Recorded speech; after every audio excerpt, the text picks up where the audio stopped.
名校海归的我，正准备接手家族企业，迎娶白富美，走上人生巅峰时，突然被告知我不是亲生儿子。一夜之间，我成了人人唾弃的假少爷。一向与我情深似海的未婚妻夏飞也变了副面孔。我父亲说，联姻的必须是封家亲儿子，所以后来甄少爷凭一身的真才实学，将封家公司运营倒闭，并检查出无精症，永无诞育子嗣可能。封家一族愈发了疯般全世界找我，希望我救他们于水火。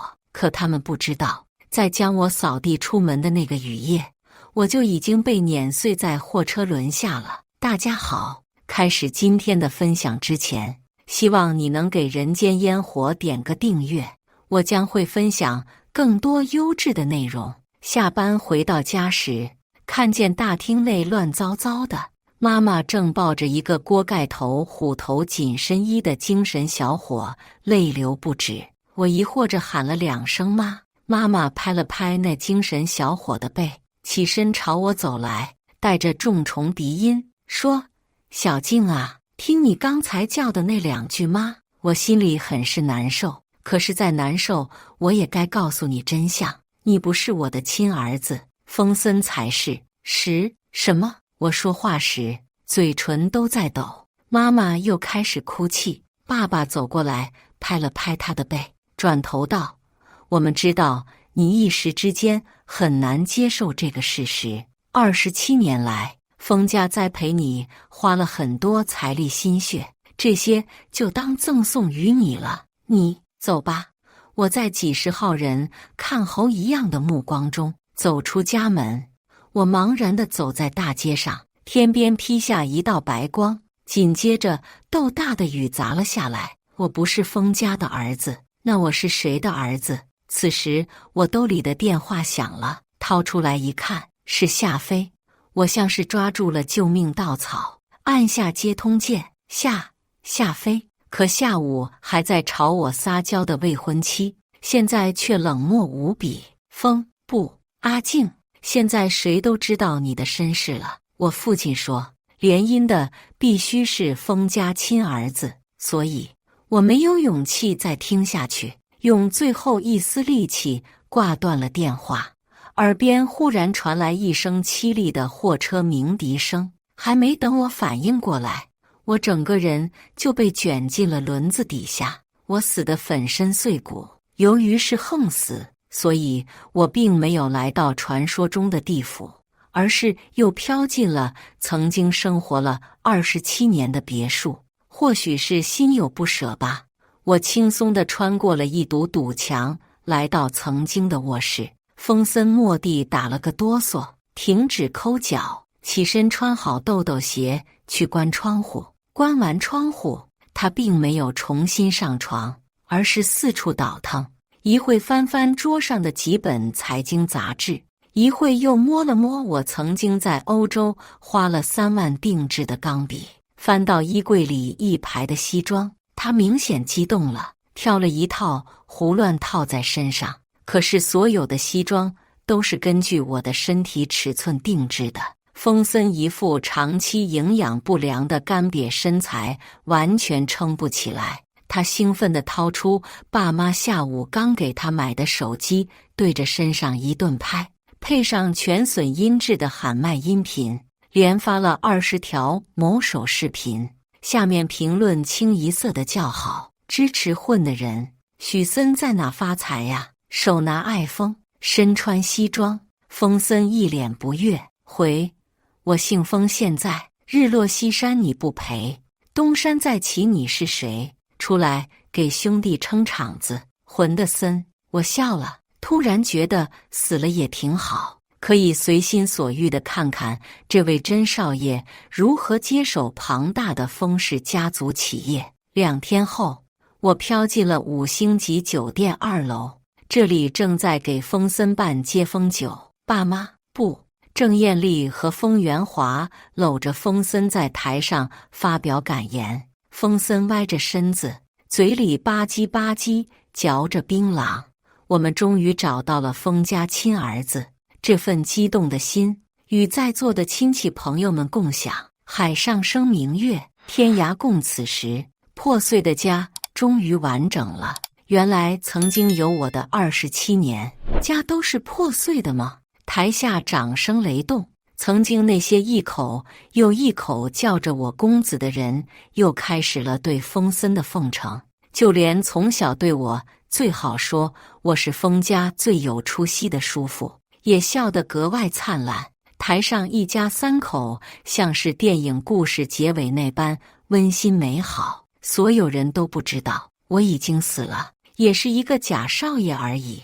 养了27年，已经是封家大发慈悲了。至于之后是死是活，谁会关心呢？封森坐在酒席上，搂着貌美的夏妃。夏妃与他的父亲堆出了一脸的谄笑。原来他的未婚夫只是一个封氏少爷身份，至于身份下是什么样的人，无所谓。所以以前的情深似海都是装出来的吗？郑艳丽苦口婆心地劝封森：儿子，妈给你报了学习班，你就去吧。家里大大小小10几座公司，你不学怎么继承家业呢？封森不耐烦地撇撇嘴，手指划过一条条评论。混就一个字，处对象吗？混的森哥现在身价1000万了，个个都注意点。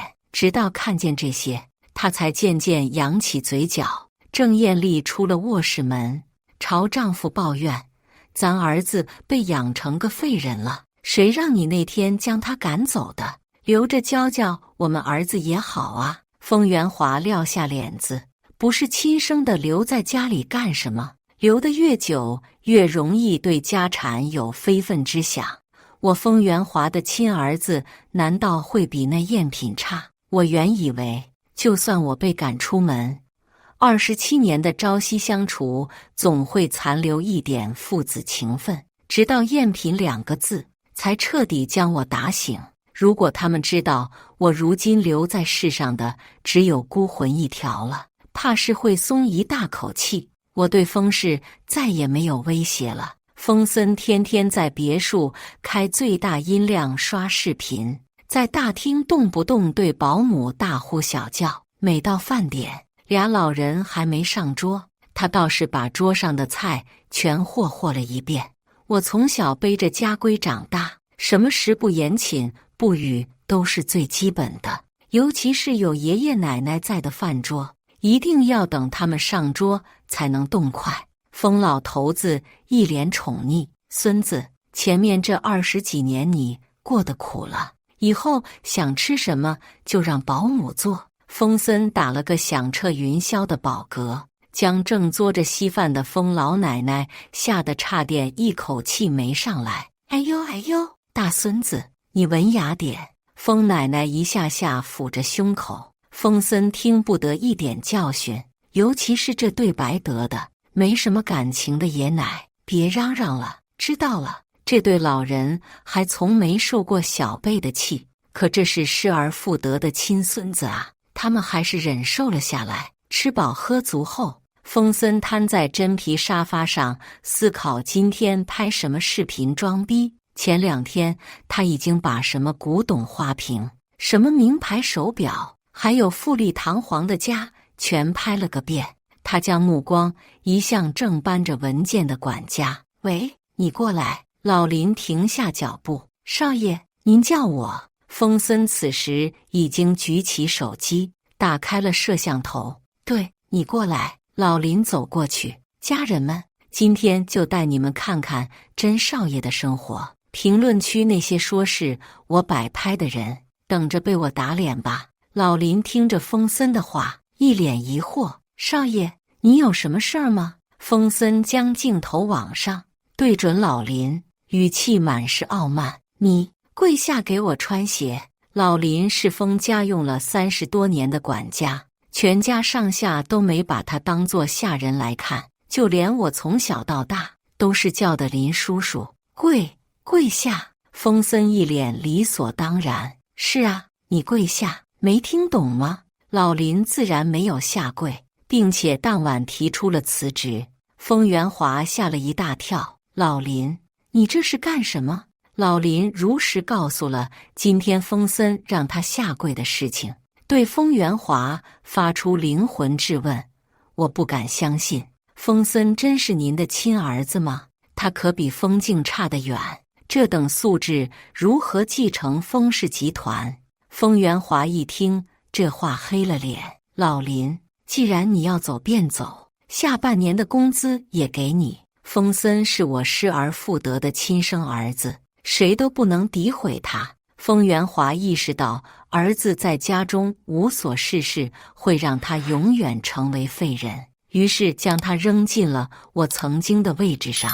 生前的我还是海归名校毕业的学生，处理公司中一些棘手的事情都有些吃力，不敢相信这个混的人会把局面搅成什么样。元华，你让小森一去就当总经理，会不会挑战太大了？郑艳丽一脸担忧，就是要这样锻炼他。我相信在这样的环境下，他会成长得更加迅速。对了，你还有没有他的联系方式？他小静吗？封元华点点头，有是有，怎么突然要联系他？封元华拧了拧眉心，当时他走的时候，我都忘记了他手上还有好几家公司的核心资料和项目进度。哦，那天被赶出家门的时候，我手上的确还提着一本笔记本电脑，里面的确有不少的核心资料，可是再贵重，也在那天晚上随我一起粉碎了。你做事也不仔细点。我现在给小静打电话吧。你好，您拨打的电话暂时无法接通。封元华的脸色沉重下来，我就知道这是个白眼狼。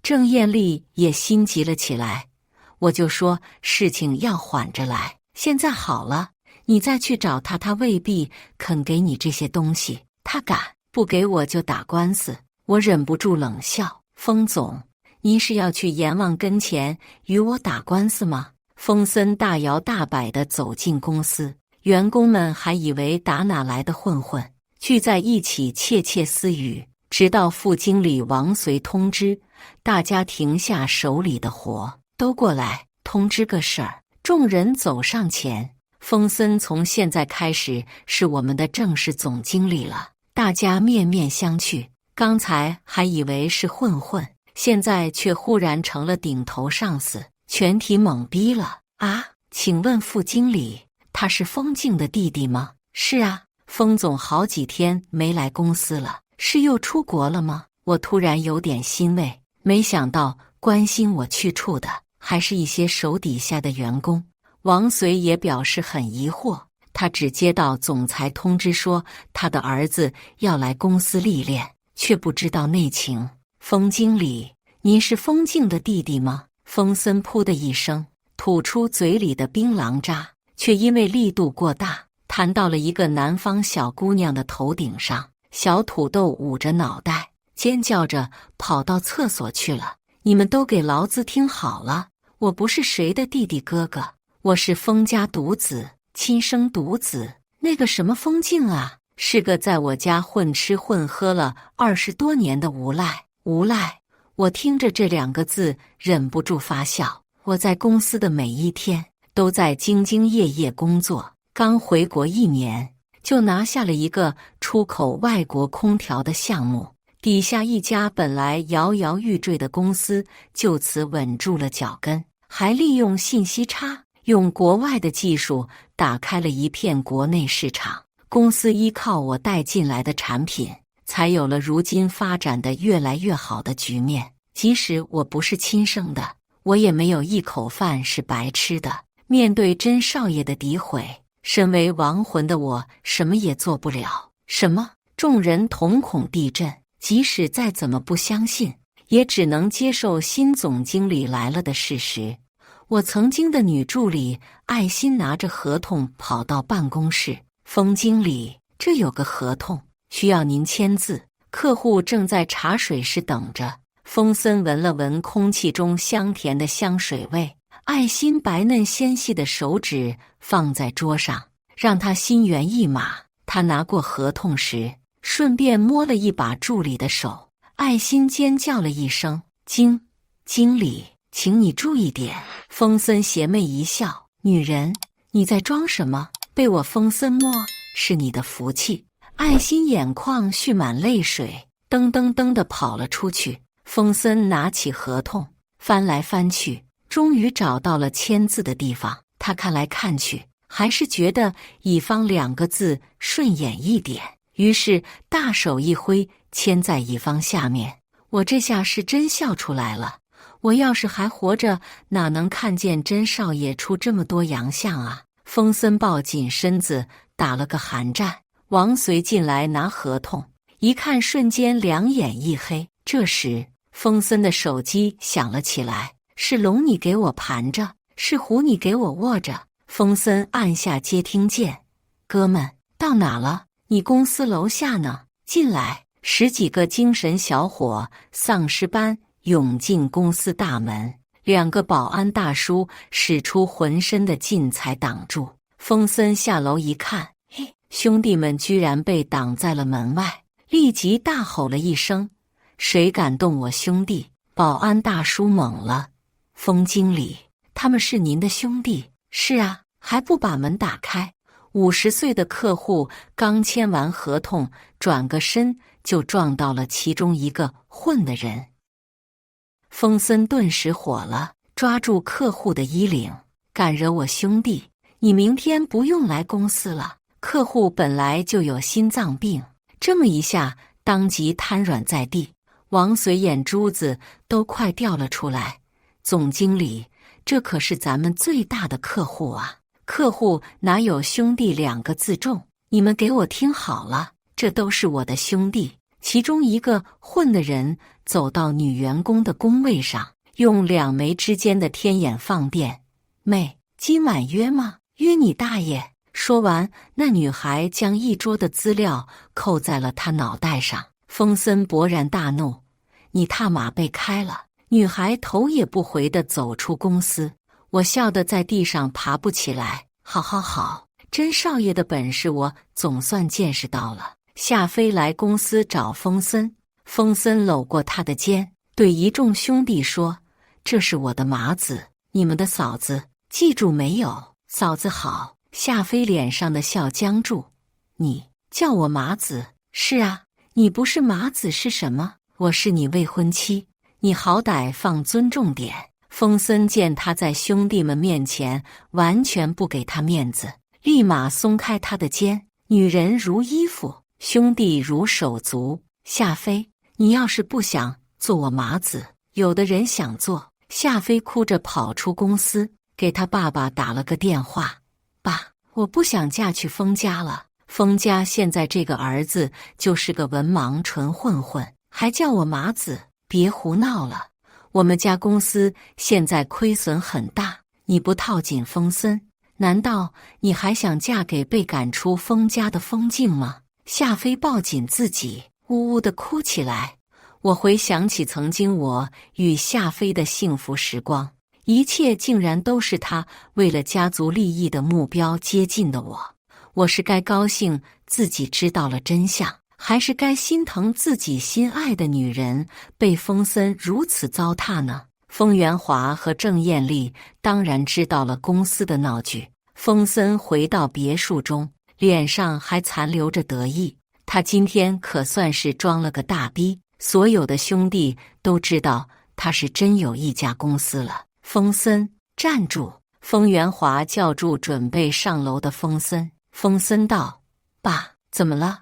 你今天在公司都做了些什么？”风元华说完，剧烈地咳嗽起来。郑艳丽忙拍丈夫的背，叫了几个朋友玩啊。风森一点也没意识到自己举动带来了怎样严重的后果。你今天把客户吓出心脏病，人现在还在医院躺着，还有你那群狐朋狗友在公司性骚扰公司女员工。王随跟我说，一个下午辞职了10个女员工。哦，我又不知道。风元华怒斥：“你不知道，犯这么大错，你不知道。郑艳丽在一旁打圆场：小森啊，你就别气你爸爸了，赶紧上楼。哎，好好的一个孩子，怎么会养成这个样子呢？郑艳丽无比痛心地说。风元华拨通了叔父风良的号码。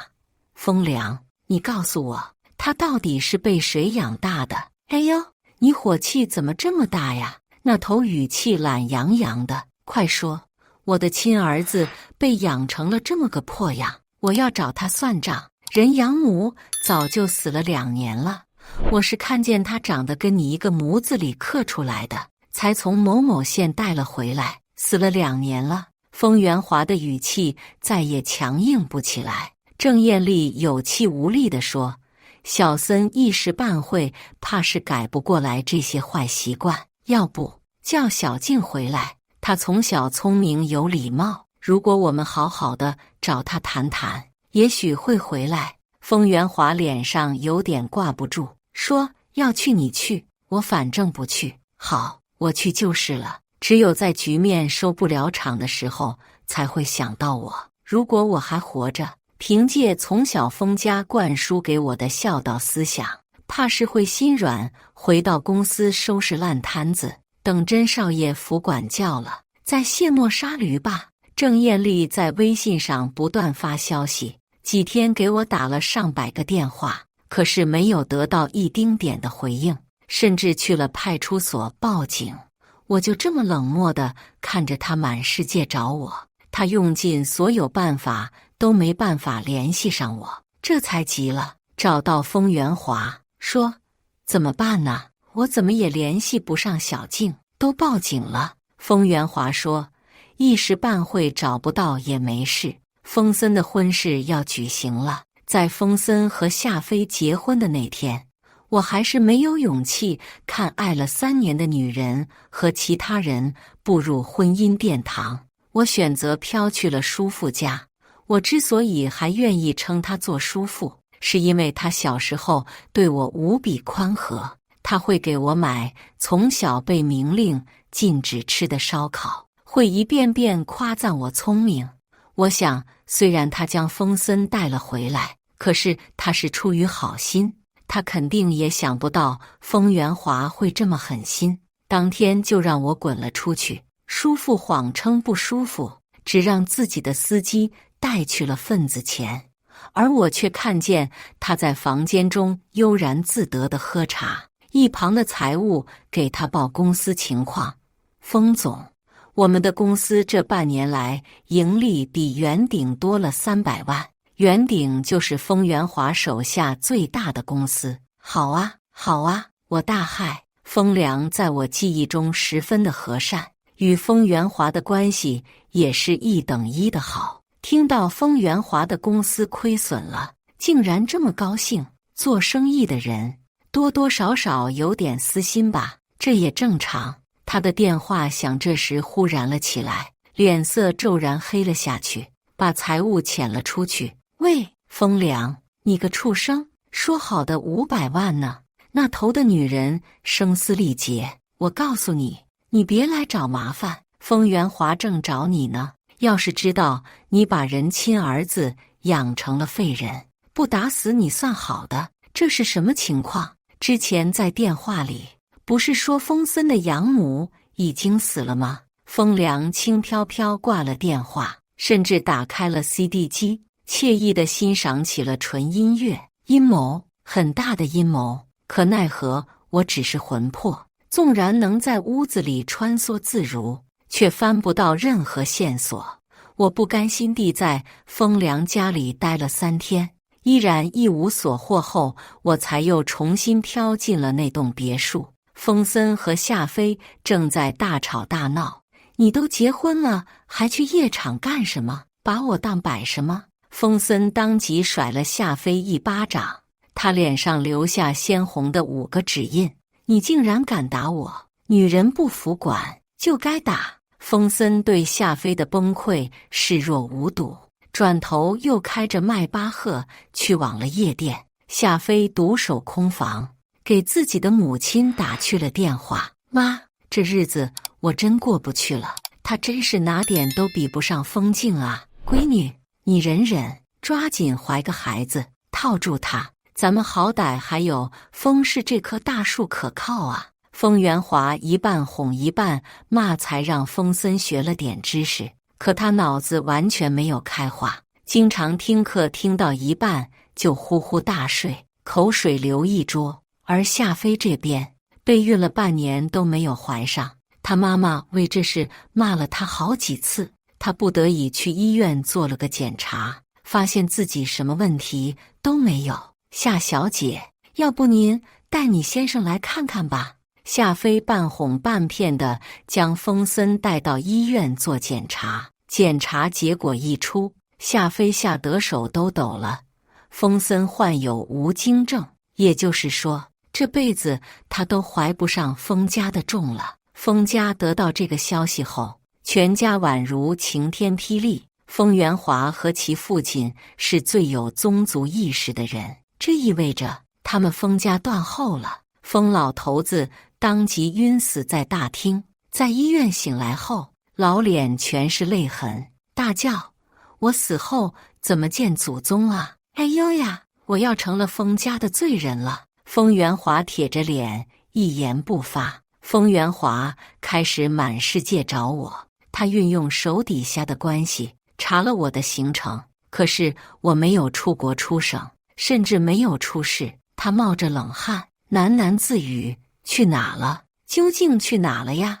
而我也在他耳边吹了口气：老登在旁边看你发癫呢。风元华当然听不见，他只感到浑身一冷，眼神满是绝望。风元华来到公司处理不得不处理的公务，他眼下无清，已经1个星期没睡过好觉了。风总，请叫你的公子来与我对接项目，否则这笔生意咱们做不成。风元华擦了擦脸上的冷汗，这是我在欧洲花了3个月磨下来的客户，当初靠3寸不烂之舌才将这个前景大好的项目谈下来。如果能做成，那么元鼎公司将成为龙头老大。可惜呀，我已经死了。风元华磕磕巴巴：是这样的，我的儿子最近有点事儿，您看我是他父亲，见他不就跟见我一样吗？咱们先把合同签了，等我儿子回来，我让他对接。将我赶出门的那几天，不还在说我白眼狼，担心我抢家产吗？现在倒是知道用我是他儿子的身份来安抚客户了。风元华，京剧变脸都没你会变，别说这些没用的。在没见到风静本人前，此项目拒不合作。说得好，我原本还在担心客户会动摇，我费了如此大的心血，死后要是白白供出去，我绝对会化成怨鬼。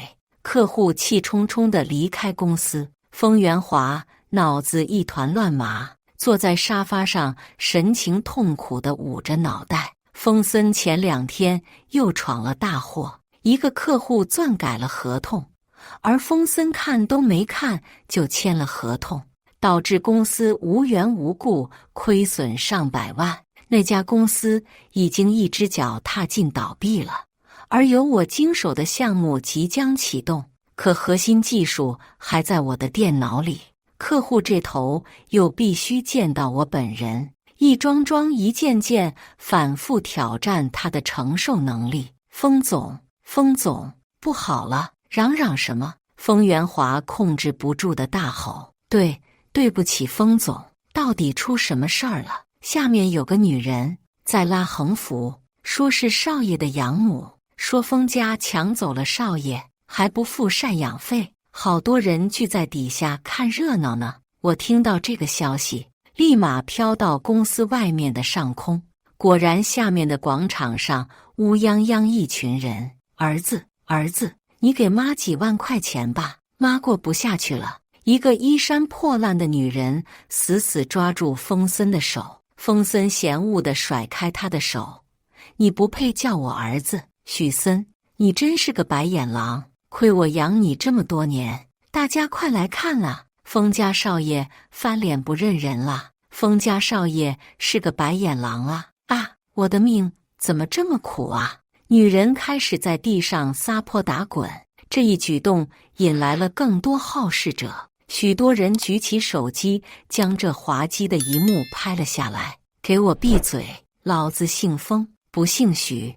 你从小就没把我当人养，现在想让我给你钱，你做梦！封元华跑下楼，见到女人的第一眼，竟然脱口而出她的名字：许彤。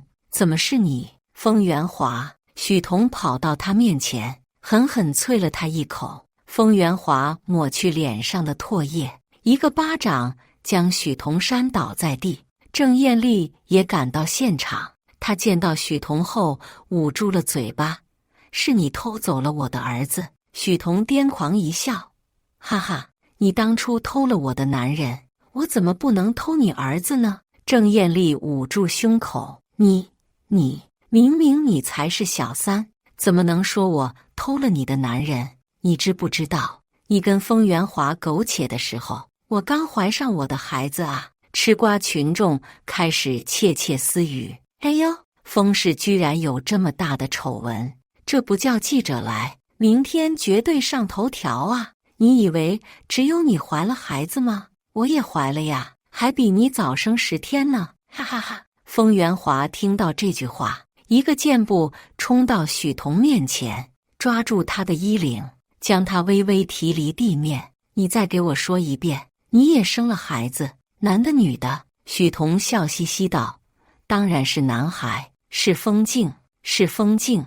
你怎么把他跟封森调包的？”说话，许彤像是抛去了所有顾忌：“是封良帮我的这个大忙。封元华，你当初骗我的时候说的多么好听，说一定会娶我，可你却早就和千金小姐订婚了！哈哈哈！你把我当傻子耍，我怎么可能忍受你跟他的儿子当高高在上，做衣食无忧、荣华富贵的少爷，而我的儿子只能扔在医院垃圾桶呢？”封元华却无缘无故笑了起来，他大喊：“我还有血脉，封家还有后，还有后！这一刻，我的身世清白了。”叮铃铃，封元华手机响起来，来电是110。封元华按下接通键：“你好，请问是封静的家属吗？”“是，我是他父亲。封静8个月前被一辆货车撞了，当场死亡。5分钟前，有人在坡底发现了受害者碎肢残骸身份证，凶手逃逸了，现在还未抓捕到，请你立刻到某某派出所一趟。”“不，我的妈妈发了疯般掐上封森的脖子，一定是你这个小畜生！小畜生，你把我儿子害死了，我让你偿命！封家少爷，杀人偿命！封家少爷，杀人偿命！”广场另一侧又有一堆人举着横幅来闹事，为首的是个年轻男子，他对着记者拿着麦克风大声喊：“我的妹妹4天前在醉人间 KTV 被封家少爷杀害，杀人偿命！杀人偿命！”封森颤抖着身子：“不是已经把消息封死了吗？”他试图一脚踹开我的妈妈，可我妈妈死死抓住他的脚踝，让他没有一丝可逃之机。此时警车的鸣笛响彻天际，他不再挣扎，而是躺在地上，面如死灰。他意识到自己短暂的富家少爷生活到头了。封元华瘫坐在地上，嚎啕大哭：“怎么会这样？怎么能是这样？他风光30年，从来没想到会被一个女子毁掉下半生。他的多情，害得一个女人心智疯魔；他的花心，害得2个儿子，一个死一个废。他年轻时志得意满，毫不在意的在路上放了2枪，没人死，没人受伤。可他不知道，子弹会在几十年后穿过他的胸膛。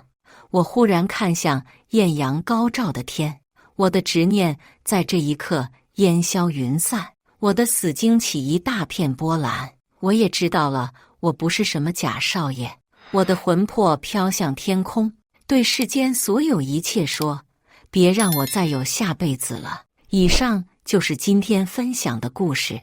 大家有什么想说的、想吐槽的，欢迎在下方评论交流。也更希望能给人间烟火点个订阅，我将会分享更多优质的故事内容。